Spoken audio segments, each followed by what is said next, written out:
Sebuah video yang memperlihatkan aksi tak terpuji seorang pengendara mobil di tengah kemacetan kota Surabaya mendadak viral di media sosial. Pengendara tersebut terekam kamera nekat buang air kecil sembarangan tepat di samping mobilnya yang sedang berhenti karena macet. Sontak, aksi nyeleneh ini memicu kemarahan dan rasa heran dari warga sekitar serta warganet yang melihat rekaman tersebut. Berdasarkan rekaman video yang beredar, peristiwa ini terjadi di sebuah ruas jalan yang sedang mengalami kemacetan cukup parah. Tampak sebuah mobil putih berhenti di tengah antrean kendaraan, termasuk bus Surabaya yang berada di lajur sebelah kiri. Pengendara mobil putih tersebut kemudian membuka pintu kemudi dan berdiri di sela-sela pintu untuk buang air kecil. Tanpa rasa malu, air seninya terlihat mengalir begitu saja ke aspal jalanan di tengah keramaian lalu lintas.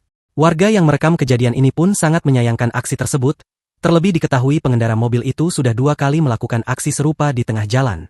Dalam video terdengar suara perekam yang merasa heran dan kesal dengan perilaku pria tersebut. "Kok ada orang seperti ini ya Allah?" ujarnya. Tak hanya perekam, aksi buang air sembarangan ini pun dinilai warganet sangat tidak sopan dan mengganggu kenyamanan publik. Banyak warganet yang menyayangkan mengapa pengendara tersebut tidak mencari pom bensin atau toilet umum terdekat daripada harus mengotori jalanan umum.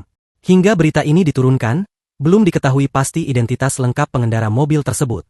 Namun, nomor plat kendaraan yang terlihat dalam video menjadi sorotan warganet yang meminta pihak berwajib untuk memberikan teguran atau sanksi karena telah mengganggu ketertiban umum.